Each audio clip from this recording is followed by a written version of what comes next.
আসসালামু আলাইকুম প্রিয় দর্শক, আমরা এই মুহূর্তে আছি মাহবুল আলম এতিমখানা ও মাদ্রাসা, হাফিজিয়া মাদ্রাসা ও এতিমখানা, যেটা 2006 সালে প্রতিষ্ঠিত হয়েছে।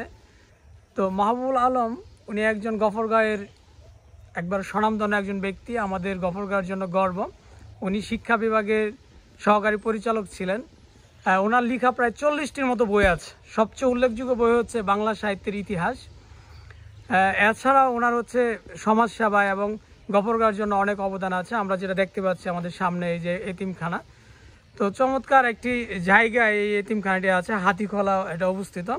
তো ওনার এই যে কবরস্থানটিও এই পাশে, এবং সাথে আছে একটি পাঠাগার, যেটা গ্রাম অঞ্চলে আসলে আমাদের খুব বেশি চোখে পড়ে না। তো উনি এইটা করেছেন 2012 সালে এটা করেছেন, এবং উনি গত হয়েছেন 2015 সালে। হাতিখোলা পাঠাগার আমরা দেখতে পাচ্ছি। প্রফেসর মাহবুবুল আলম উনি অনেকগুলো কলেজ এবং বিশ্ববিদ্যালয়ে পড়িয়েছেন। তার মধ্যে তিতুমির আছে, রাঙামাটি আছে, আনন্দমোহনে পড়িয়েছেন নাকি? নাসিরাবাদও ছিল, পরবর্তী আনন্দমোহন। হ্যাঁ, নাসিরাবাদ আনন্দমোহনও ছিল। তো এখানে আমাদের ওনার প্রতিবেশী, এবং আপনি একটু পরিচয়টা দিয়ে একটু বলেন। আমি মোহাম্মদ সাইদুর রহমান, আমি প্রফেসর মাহবুবুল আলম সাহেবের ছোট ভাইয়ের ছেলে, মানে বাতিজা। আচ্ছা আচ্ছা, জি। মানে আমি এই পাঠাগার এবং মাদ্রাসা এতিমখানার সার্বিক দেখাশোনা করি, এবং তাদের যে ছেলে মেয়ে আছে ওনাদের সাথে যোগাযোগ রক্ষা করি আর কি, এবং এতিমখানা চলার জন্য পাঠাগার। ওনার কয় ছেলে মেয়ে? ওনার এক ছেলে, দুই মেয়ে। ওনারা ঢাকায় আছেন? একজন বড় মেয়ে ঢাকা আছে, আর দুইজন উনি দেশের বাইরে, কানাডা উনি নাগরিকত্ব আছে, ওইখানে থাকে। আচ্ছা, তো এই পাঠাগার সম্পর্কে যদি কিছু বলেন। এখানে ওনার লেখায় 43টি বই আছে ওনার করা, এবং বিভিন্ন বই থেকে এখনো সরকারি মানে বিভিন্ন পাবলিশাররা এখনো রয়্যালিটি আসে।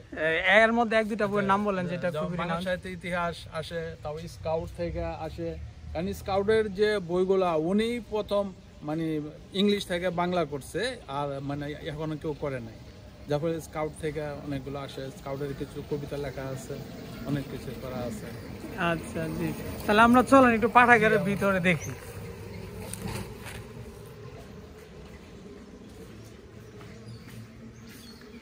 হাতিখোলা পাঠাগার, যেটার প্রতিষ্ঠাতা প্রফেসর মাহবুবুল আলম, উদ্বোধন করেছেন professor doctor Mohammad Ataur Rahman MBBS MS, সাবেক অধ্যক্ষ কুমিল্লা মেডিকেল কলেজ। উনি হচ্ছে ওনার বড় মেয়ের জামাই। হ্যাঁ, জামাতা, জি। তাহলে মানে ওনারা সবাই রিনাউন্ড এবং প্রতিষ্ঠিত ছিলেন, এবং চমৎকার একটি পাঠাগার। এখানে ওনার বইগুলো সব লিস্ট দেওয়া আছে সুন্দরভাবে। বাংলা ভাষার ব্যাকরণ, ভালোবাসায় লেখালেখি, বাংলা ছন্দের রূপরেখা, বাংলা সাহিত্যের ইতিহাস, যেটা এখন পর্যন্ত চলমান, বাংলা সাহিত্যের প্রাচীন মধ্য আধুনিক যুগের পূর্ণাঙ্গ ইতিহাস, এই বইটাতে আছে বাংলা সাহিত্যের ইতিহাস। তো মোট 43টি বই উনি লিখেছেন।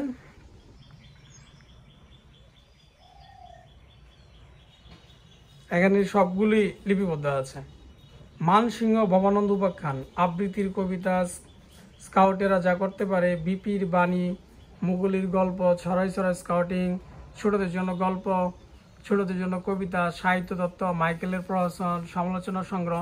মানে উনি প্রবন্ধ লিখেছেন বেশি, এবং কবিতাও আছে, ছোটদের জন্য ছড়া কবিতাও আছে। ইতিহাসেরও বই আছে, যেহেতু প্রথমে ইতিহাস আমরা পড়লাম, বাংলা ভাষার ব্যাকরণ এবং বাংলা সাহিত্যের ইতিহাস। এছাড়া নিচে আরেকটা দেখতে পাচ্ছি, এই যে মাইকেলের প্রহসন, এটা একটা গবেষণামূলক বই। ব্যবহারিক বাংলা নিচে আরেকটা আছে, ভাষা সৌরভ ব্যাকরণ রচনা, মানসিংহ ভবানন্দ উপাখ্যান, এগুলো হচ্ছে গবেষণামূলক প্রবন্ধ গ্রন্থ। তো উনি আসলে সমৃদ্ধ, সবগুলো বই সমৃদ্ধ বই, এবং নিজেও সমৃদ্ধ ছিলেন, এবং সমাজকে সমৃদ্ধ করার জন্য এই পাঠাগার সৃষ্টি করেছেন। আমরা পাঠাগারের ভিতরে যদি দেখি, চমৎকার একটি পাঠাগার, আসলে অনেক বড় স্পেস আছে,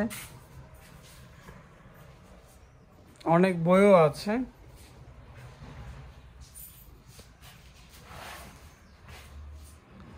এখানে বিভিন্ন রাইটারের বইও আছে। তো ওনার সবগুলো বই সম্ভবত যেটাতে আছে না, এটাতে আমার সবার বই আছে। হ্যাঁ,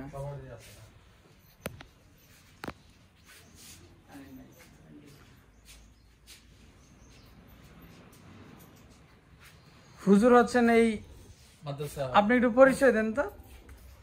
আসসালামু আলাইকুম ওয়া রাহমাতুল্লাহ। এই মাদ্রাসার মধ্যে আমি দায়িত্বে আছে আর কি। আচ্ছা, এই মাদ্রাসা এখন ছাত্র কতজন আছে? ছাত্র আছে আমাদের এখানে বর্তমান 60 জন।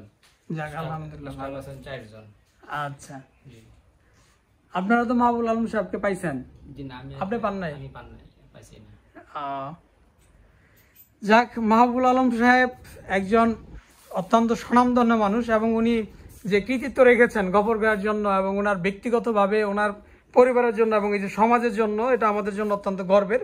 তা আমাদের এই প্রজন্ম, আমরা যেহেতু একেবারেই ছোট, এই নতুন প্রজন্ম ওনার সম্পর্কে অতটা আসলে জানেন না, কারণ উনি যেহেতু গত হয়ে গেছেন 2015, যাদের জন্ম 2020-এ কিংবা 1995-96 মানে 90-এর দশকে, ওরা হয়তো এরকমভাবে জানে না। বিশেষ করে আমিও কিন্তু জানতাম না। তো আমি এই যে বিভিন্ন জায়গায় লেখকদের খোঁজাখুঁজির জন্য বা গবেষণার জন্য বা ইতিহাস ঐতিহ্য নিয়ে একটু ঘাটাঘাটি করছি বিধায় আমি জানতে পারছি, এবং আমি নিজের এই দায়িত্ববোধ থেকেই অন্যদেরকে জানানোর জন্য এই কাজগুলো করছি। তো সবাই ভালো থাকুন। হুজুরকে অনেক ধন্যবাদ, আমাদের জন্য দোয়া করেন। এই যে আমার সাথে সাইদ ভাই ছিলেন, জি, অনেক কষ্ট করে আসলেন আমার জন্য, ওনাকে অনেক ধন্যবাদ। ভালো থাকবেন।